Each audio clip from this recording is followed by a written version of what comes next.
सुर्खियों में।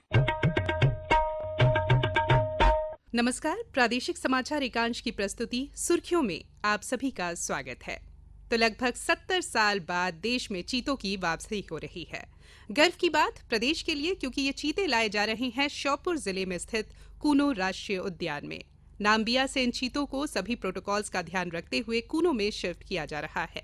प्रधानमंत्री नरेंद्र मोदी श्योपुर जिले के कूनो राष्ट्रीय उद्यान में इस कार्यक्रम का शुभारंभ 17 सितंबर को करेंगे। 17 सितंबर जो श्री मोदी का जन्मदिन भी है। तो चीतों की भारत में वापसी, और वो भी प्रदेश के कूनो उद्यान में। इसी से जुड़े अलग अलग पहलुओं पर हम आज बात करेंगे। हमारे साथ है वन विहार भोपाल की निदेशक, सीनियर IAFS ऑफिसर पदम प्रिया बालकृष्णा।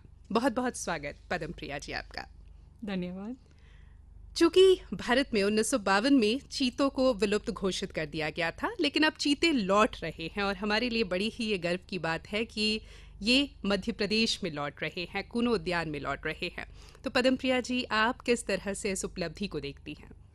ये सबसे जो आखिरी बार जो चीता को देखा गया था 1950 में छत्तीसगढ़ में देखा गया था, वो मध्य प्रदेश का ही एक पार्ट हुआ करता था। इसका मतलब इस जंगलों में पहले से ही चीता हुआ करता था। और कूनो इसीलिए चुना गया कि कूनो को जो ग्रासलैंड्स हैं वो नमीबिया और साउथ अफ्रीकन ग्रासलैंड से थोड़ा सा मिलता जुलता है। और चीता ये ग्रासलैंड का सबसे टॉप प्रजाति है और ग्रासलैंड इकोसिस्टम को बनाए रखने के लिए चीता का बहुत मुख्य योगदान रहेगा। इसीलिए चीता हमारा देश में जो आना, तो एक तो है हमारा जैव विविधता। जो चीता हमारा देश में सिर्फ एक प्रजाति आज तक विलुप्त हुआ है, वो है चीता है, और वो भी आ जाएगा तो हमारा देश में जो स्पेशली जो एनिमल्स में विलुप्त होने का प्रजाति में कुछ भी नहीं रहेगा। हमारा जैव विविधता पूर्ण हो जाएगा और हमारा कंजर्वेशन एफर्ट्स में बहुत काम आएगा। और चीता के साथ साथ जब विलुप्त हुआ था उस समय ब्लैक बक करके, आजकल हम जो हिरन देखते हैं खेतों में बहुत ज़्यादा हो गया है, वो भी विलुप्त होने का कगार में था। इसीलिए उसको शेड्यूल 1 एनिमल, जो वाइल्ड लाइफ एक्ट में हम लोग बहुत सारा शेड्यूल्स बनाते हैं। टाइगर और जो प्रजातियां कम पाया जाता है, इंडेंजर्ड है, उसको शेड्यूल 1 में डालते हैं। इसीलिए ब्लैक बक को भी शेड्यूल 1 में डाला गया था। लेकिन ब्लैक बक का पॉपुलेशन बढ़ गया है बिकॉज ऑफ ग्रासलैंड अवेलेबिलिटी। लेकिन चीता एकदम से ख़त्म हो गया, वो रिवाइव नहीं हो सका। अभी ब्लैक बक जैसे हमारा रिवाइव हुआ है, वैसे ही चीता भी हमारा देश में आने के बाद ये भी रिवाइव हो जाएगा। और हमारा देश पहले से ही है ओनली, पूरा दुनिया में एक ही देश है जिसमें टाइगर वाइल्ड में पाया जाता है। उसमें हमारा, उसके साथ साथ अभी चीता भी आ जाएगा। हमारे पास पहले से ही गिर में लायन है। सो हमारा देश में सबसे बड़ा जो टॉप कॉर्निवोर स्पीशीज़ हैं, जो इकोसिस्टम का जो टॉप मोस्ट स्पीशीज़ है, वो सब अवेलेबल हो जाएगा। उससे हमारा देश का एक इंटरनेशनल लेवल पे वाइल्ड लाइफ कंजर्वेशन और फॉरेस्ट कंजर्वेशन में एक अच्छा नाम आएगा और योगदान रहेगा। जी, तो अब कुल मिला के हम कह सकते हैं कि सभी प्रकार के जो बिग कैट्स हैं वो भारत में रहेंगे, क्योंकि बाकी तो पहले से भी थे। चीता नहीं था, चीता विलुप्त हो गया था, अब चीते की वापसी हो रही है। ये भी बेहद अहम बात है कि प्रधानमंत्री अपने जन्मदिन के अवसर पर इस कार्यक्रम का शुभारंभ करने जा रहे हैं, इसके लिए प्रदेश में आ रहे हैं, और ये दर्शाता है कि ये कितना महत्वपूर्ण अवसर है। तो किस तरह से आप इसे देखती है? मतलब ये सिर्फ इस बात का ही संकेत नहीं है कि चीता वापस लौट रहा है देश में, लेकिन इकोसिस्टम के नज़रिए से भी अगर हम देखें तो कितना महत्वपूर्ण है? इकोसिस्टम के लिए मैंने बोला था पहले ही, ये ग्रासलैंड का ये सबसे महत्वपूर्ण स्पीशीज़ है।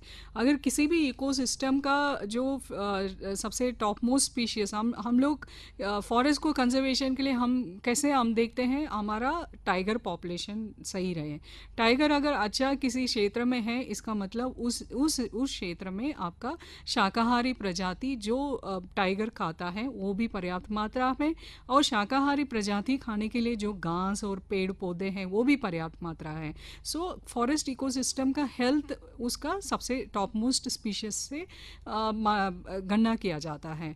वैसे ही हमारा देश में जो ग्रासलैंड है उसका इकोसिस्टम थोड़ा गड़बड़ा गया है, और हमारा जो ब्लैक बक था उसमें जो शाकाहारी प्रजाति वो ऑलमोस्ट ख़त्म हो गया था। उसके बाद उसके पहले ही चीता भी ख़त्म हो गया था।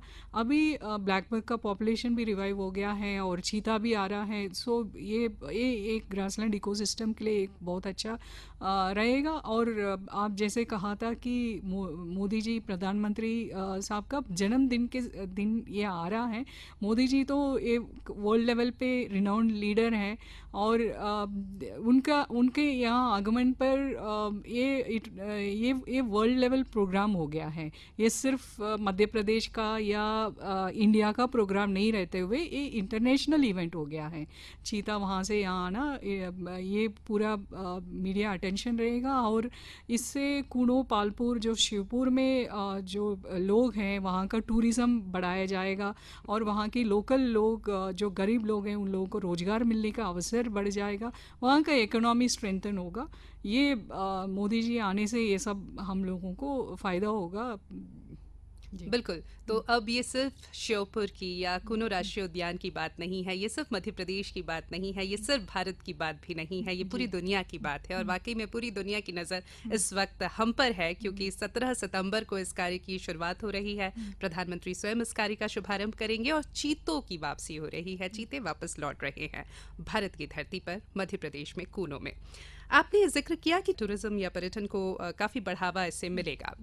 इस पर भी थोड़ा और आप प्रकाश डालें, क्योंकि एक तरह से अगर हम कूनो राष्ट्रीय उद्यान की खास तौर पर बात करें, मध्य प्रदेश में अगर हम देखें तो राष्ट्रीय उद्यान कई हैं, बहुत संपन्न हैं हम जैव विविधता के मामले में भी, लेकिन टूरिज्म को और कितना बढ़ावा और किस तरह से बढ़ावा मिलेगा? ये जैसे आपने कहा है, मध्य प्रदेश में पहले से ही बहुत सारा राष्ट्रीय उद्यान है। जैसे कान्हा है, इंटरनेशनल लेवल पे नंबर 1 है कान्हा। पेंच, अभी पेंच हो गया है, और पन्ना नेशनल पार्क है। ये सब तो है, इंटरनेशनल टूरिस्ट आते हैं। लेकिन कूनो पालपुर में हम लोग तैयारी कर रहे थे लायन को लाने के लिए, लेकिन लायन नहीं आ पाया, और उसके बदले में उसके जगह में हम चीता ला रहे हैं। चीता तो उससे भी मतलब ये तो हम दूसरे देश से लेके आ रहे हैं, उसको यहाँ पर ले आकर हम अडॉप्ट कराएंगे। और ये तो मतलब सभी का नज़र तो उस क्षेत्र पे रहेगा ही, और उससे लोग तो देखना तो चाहेंगे कैसे यहाँ। और इंडियन टूरिस्ट तो बहुत लोग, बहुत सारा पीढ़ियाँ चीता को देखा ही नहीं होगा, उन लोगों को देखने को मिलेगा। उससे कहीं भी आपको चीता देखना हो तो सिर्फ एक ही जगह है, कूनो ही है। इसीलिए लोग पक्का यहाँ पर टूरिज़्म का बहुत बढ़ावा होगा। और कूनो में इतना टूरिज़्म पहले नहीं हुआ है, लेकिन अभी आगे चलकर एक आध साल में तो जैसे कान्हा, बांधवगढ़ और पन्ना और पेंच को हम मानते हैं, उसी तरह कूनो का भी होने का संभावना है। और ये वाकई में बहुत बड़ी बात होगी, बहुत अच्छी बात भी होगी इकोनॉमी की दृष्टि से भी अगर हम देखें तो। निश्चित तौर पे टूरिज्म को बढ़ावा मिलेगा, पर्यटन को बढ़ावा मिलेगा, लाइवलीहुड जनरेट इससे होगा। कई स्वयंसेवी संस्थाएं जो हैं या जो महिलाएं हैं जो वो भी इससे जुड़ रही हैं धीरे धीरे, तो ये वाकई में एक बेहद अच्छी बात है। ये भी आपसे जानना चाहेंगे, आपने बताया कि 1950 में छत्तीसगढ़ में, जो कि अनडिवाइडेड मध्य प्रदेश था, वहाँ पर आखिरी बार चीता देखा गया था, और 1952 में 1952 में तो घोषित ही कर दिया गया कि चीते अब विलुप्त हो गए हैं भारत में। उस समय क्या वजह थी जिसके चलते चीता जो है वो सरवाइव नहीं कर पाए या विलुप्त हो गए? और ऐसे में अभी भी चुनौती कम नहीं होगी चीतों को लाना वाकई में, क्योंकि दक्षिण अफ्रीका या नाम्बिया यही वो देश है जहां चीते अब पाए जाते हैं और अब भारत में फिर से पाए जाएंगे। तो ऐसे में जो चुनौतियां हैं उसके बारे में भी आप थोड़ा बताएं। जी, आपका पहले सवाल का जवाब पहले दूंगी। जो आप पूछ रहे थे कि चीता क्यों विलुप्त हुआ है हमारा देश में। ये चीता ऐसे एक प्रजाति है, ये हमारा प्रेडेटर में 2 टाइप का प्रेडेटर्स होते हैं। ये ऐसे प्रजाति है, पहले दौड़ता है उसके बाद पकड़ता है, और ये इतना फास्टेस्ट रनिंग एनिमल है, वो दौड़ते दौड़ते जब तक वो प्रे के पास आता है वो थक जाता है। और दूसरा, हमारा देश में पहले जो राजपूत लोग रहते थे, उसके बाद ब्रिटिशर्स आए थे, उन सब का एक सबसे अच्छा हॉबी या सबसे फेवरेट हॉबी तो ये हुआ करता था हंटिंग। और चीता सबसे प्रेफर्ड एनिमल भी हुआ करता था हंटिंग के लिए। अब इसीलिए वो हंटिंग इतना अधिक मात्रा में हो गया है, और ऊपर से वो ब्लैक बक का भी बहुत हंटिंग करते थे लोग, है ना। ब्लैक बक का इतना ग्रासलैंड्स में तो जैसे टाइगर है और बाकी सब शाकाहारी वन्य प्राणी है जो जंगलों में रहता है, वो छुप के रहता है और वो कैमोफ्लेज हो जाता है, उसका देखना थोड़ा मुश्किल हो जाता है जंगलों से जाकर हंटिंग करना। लेकिन ग्रासलैंड में जाके हंटिंग करना तो बहुत आसानी है। इसीलिए वो ब्लैक बग और चीता, ये दोनों का ही पॉपुलेशन बहुत ही मतलब नगण्य हो गया है। और चीता तो 1950 में ख़त्म ही हो गया। उसके पहले भी मतलब इतना हंटिंग हुआ था, उसके कारण ब्लैक बक और चीता दोनों ही, ब्लैक बक चीता का फेवरेट प्रे हुआ करता था और चीता उसका प्रेडेटर हुआ करता था। ये दोनों ही एक साथ ख़त्म हुआ। ब्लैक बक का पॉपुलेशन धीरे धीरे रिवाइव होकर आज की तारीख में हमारा देश में बहुत अच्छा खासा पॉपुलेशन है। वो ग्रासलैंड स्पीशीज होने के कारण वो खेतियों में ज़्यादा है, फसलों को नष्ट करता है। वो एक अलग ही समस्या है, उसके बारे में हम अलग से बात कर सकते हैं। लेकिन चीता का ख़त्म होने का मेन कारण यही था कि वो ग्रासलैंड प्रजाति था और ब्लैक बक का भी पॉपुलेशन कम हो गया था और उसका हंटिंग भी बहुत अधिक मात्रा में हुआ करता था, इसीलिए वो ख़त्म हो गया। और अब नमीबिया से, साउथ अफ्रीका से ला रहे हैं, यहाँ ले आकर उसको कैसे हम सक्सेसफुली उसको एस्टैब्लिश कराएंगे, ये एक बहुत बड़ा सवाल है। क्योंकि वहाँ का एनवायरनमेंट अलग है, वहाँ का जो जिसको चीता खाता है वो वन्य प्राणियाँ वो अलग हैं, यहाँ का अलग हैं। और कूड़ों में वैसे भी ग्रासलैंड तो है लेकिन शाकाहारी वन्य प्राणी का मात्रा कम है, इसीलिए हम लोग अभी चीतल और दूसरा वन्य प्राणियों को, शाकाहारी वन्य प्राणियों को हमने वाड़ा बना हुआ है। एक एक चीता को अलग अलग रखेंगे। उस वाड़ा के अंतर्गत हमने ये चीतल और अन्य शाकाहारी प्राणियों जो प्रे हैं, प्रे बेस बढ़ाएंगे पहले। और दूसरा है उसको एनवायरमेंटली वहाँ से और यहाँ से थोड़ा सा अंतर तो होगा ही, उसको अडॉप्ट होने में टाइम लगेगा, इसीलिए उसको फुल प्रोटेक्शन देना पड़ेगा। वो चेन लिंक से चारों तरफ फेंस करके उसमें उसको फ्री भी रहेगा, एट द सेम टाइम बाहर एक्सटर्नल फैक्टर्स उसको नुकसान पहुंचा जा सकता है वो मिनिमाइज कर दिया जाएगा।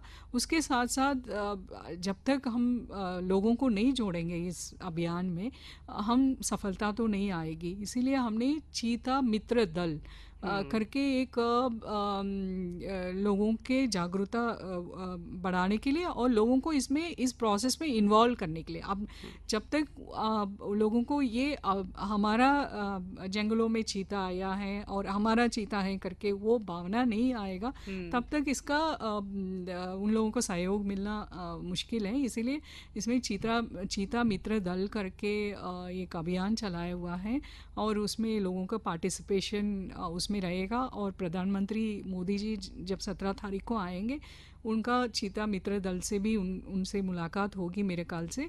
और इसको सफलतापूर्वक करने के लिए हम लोग जितना कर सकते हैं उतना हम कर ही रहे हैं। नमीबिया और साउथ अफ्रीका से टीमें भी आए हैं, उन्होंने पूरा एरिया को उन्होंने देखा और हमारा तैयारियों को देखा और उन्होंने सहमति दी। उसके बाद ही हम लोग MOU करने जा रहे हैं 14 तारीख को। उसके बाद वो चीता इधर आ जाएगा। बिल्कुल, तो पूरी तरह से जो प्रोटोकॉल और गाइडलाइन निर्धारित है उसका पालन किया जा रहा है। और वाकई में मतलब अगर हम इस तरह से सोचें, उन चीतों को बिल्कुल एक अलग नया वातावरण मिलेगा और जो एग्जिस्टिंग हमारे यहाँ पे बायोडाइवर्सिटी है उनके लिए भी एक बहुत नया सा अनुभव होगा। तो कहीं ना कहीं किस तरह का वो रहेगा वो आने वाले समय में देखने को मिलेगा और इसके लिए तैयारियां बहुत अच्छे स्तर पर की जा रही है। तैयारियों में ही एक बात ये भी सामने आई कि कूनो राष्ट्रीय उद्यान के क्षेत्र से लगे हुए जो गांव हैं वहां पशुओं का टीकाकरण किया गया, वो पूर्ण कर लिया गया है काम। तो इसकी आवश्यकता क्यों पड़ी? इसकी आवश्यकता इसीलिए है कि बहुत सारा बीमारियां अभी हम लोग देख रहे हैं। कोविड भी हम एक प्राणी से लेकर एक स्पीशीज से दूसरे स्पीशीज को हो सकता है। और जो हम लोग वहाँ पे जंगलों से हम लोग चीतल ये सब ले जाकर छोड़ रहे हैं, उससे भी जो मवेशियाँ से इनको बीमारियाँ आ सकती हैं, वो बीमारी चीता को भी हो सकता है। इसीलिए वो बीमारियाँ चीता तक तक नहीं पहुँचे, कम से कम इनिशियल पीरियड में तो हमें उसको पूर्ण तरह से प्रोटेक्शन देना पड़ेगा। कभी भी नया एनवायरनमेंट में जाते हैं उसके अनुसार उस जगह में जो डिसीज़ कॉजिंग ऑर्गेनिज्म होता है उसके अगेंस्ट में आपकी बॉडी में एंटीबॉडीज़ तो नहीं रहेंगे, सो आप बहुत जल्दी बीमार पड़ जाएंगे नया जगह में जाएंगे तो।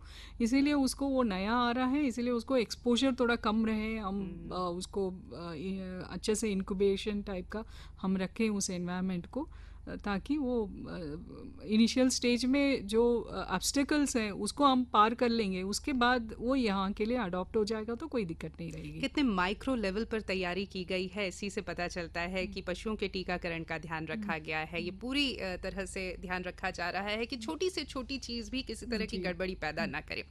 अगर इस प्रोजेक्ट के बारे में हम बात करें, जो 1952 में जब चीतों को विलुप्त घोषित किया गया, उसके बाद 2009 से चीता पुनर्स्थापना के लिए केंद्र और राज्य सरकार के साथ अंतर्राष्ट्रीय चीता विशेषज्ञों की चर्चा शुरू हुई, प्रोजेक्ट पर काम शुरू हुआ। ये शुरू हुआ कि किस तरह से फिर से एक बार चीतों को वापस भारत में लाया जा सकता है।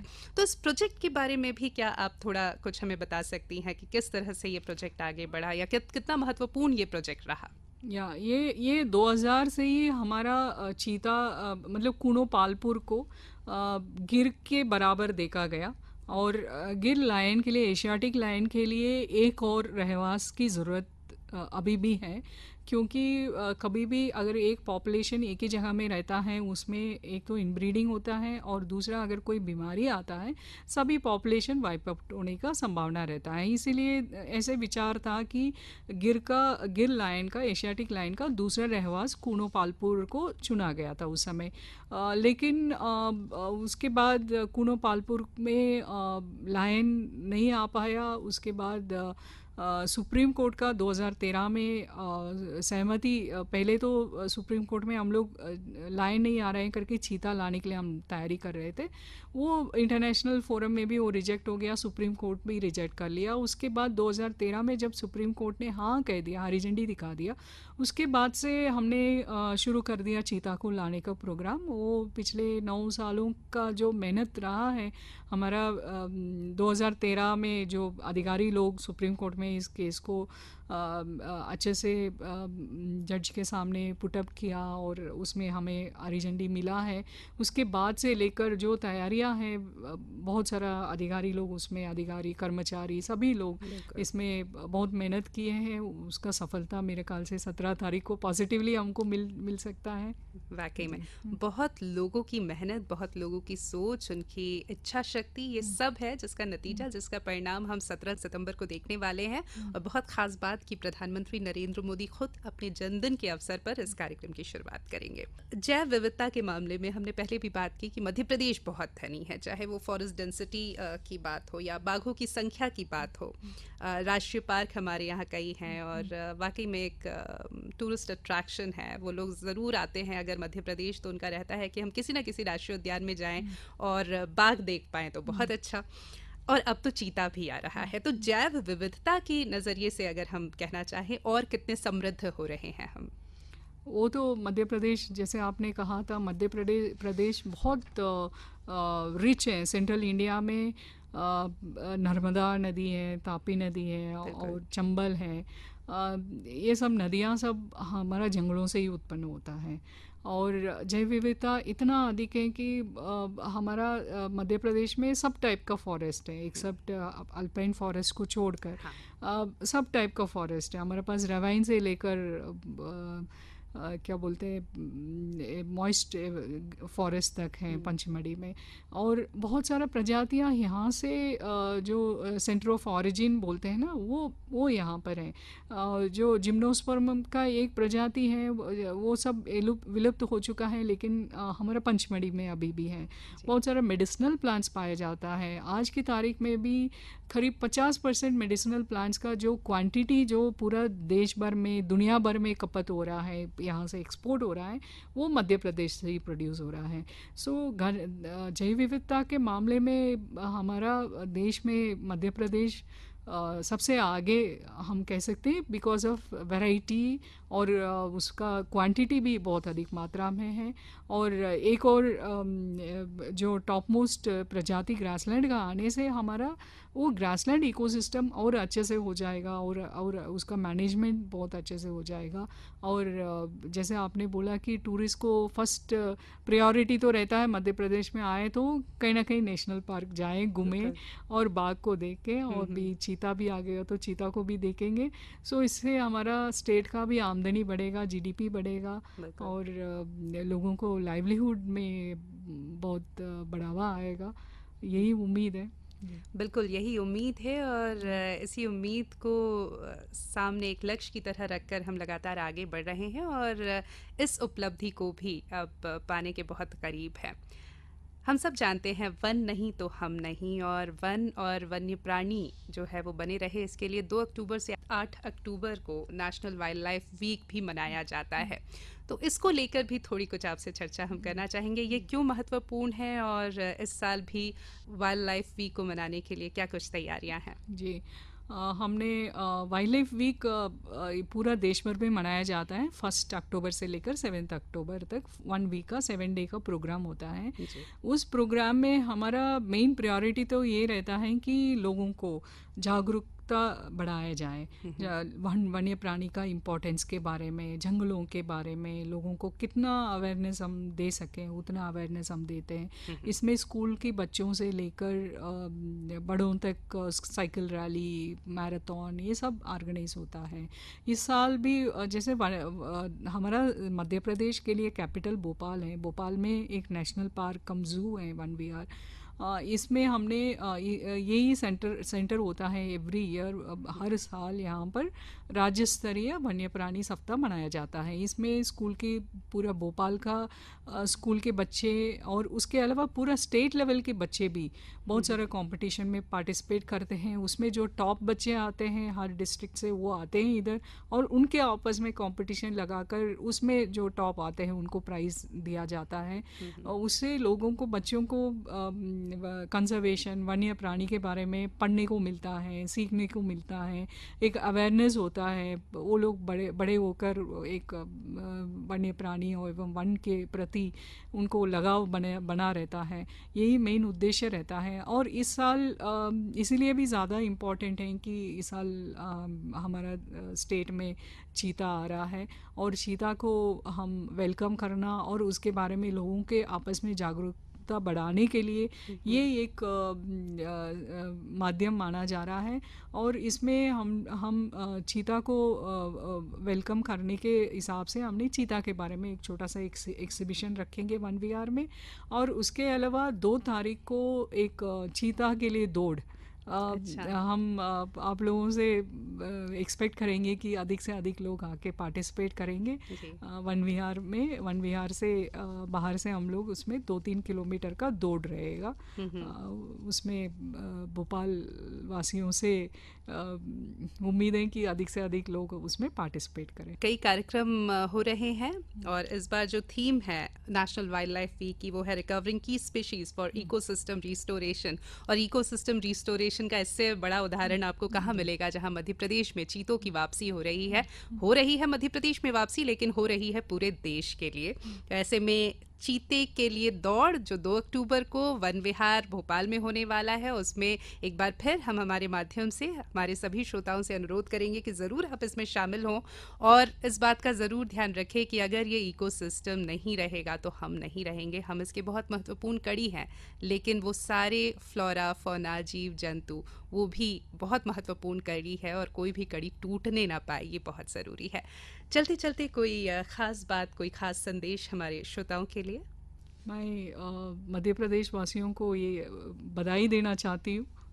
हमारा मध्य स्टेट में एक और प्रजाति आ रही है, चीता आ रही है, और इसको हम सब लोग मिलकर इसको एक सफलतापूर्वक अभियान के रूप में उसको बदलने के लिए आप सभी लोगों से निवेदन है। बिल्कुल, तो सरकार अपना काम कर रही है और वो काम यही है कि इकोसिस्टम रिस्टोरेशन कैसे हो। इसके लिए एक बहुत बड़ा कदम इसे हम कह सकते हैं जब चीतों की वापसी हो रही है भारत में, और वो भी मध्य प्रदेश के कूनो राष्ट्रीय उद्यान में।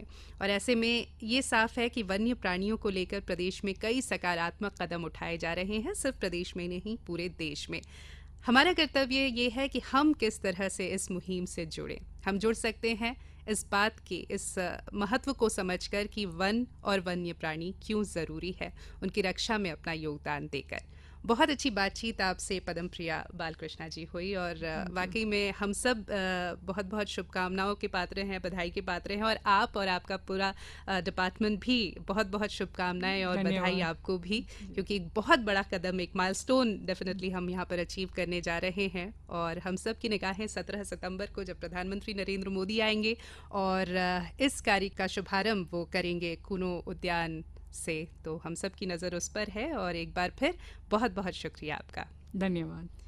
आज सुर्खियों में बस इतना ही। अगले हफ्ते एक और विषय पर आपसे बातचीत करेंगे। तब तक के लिए नमस्कार। सुर्खियों में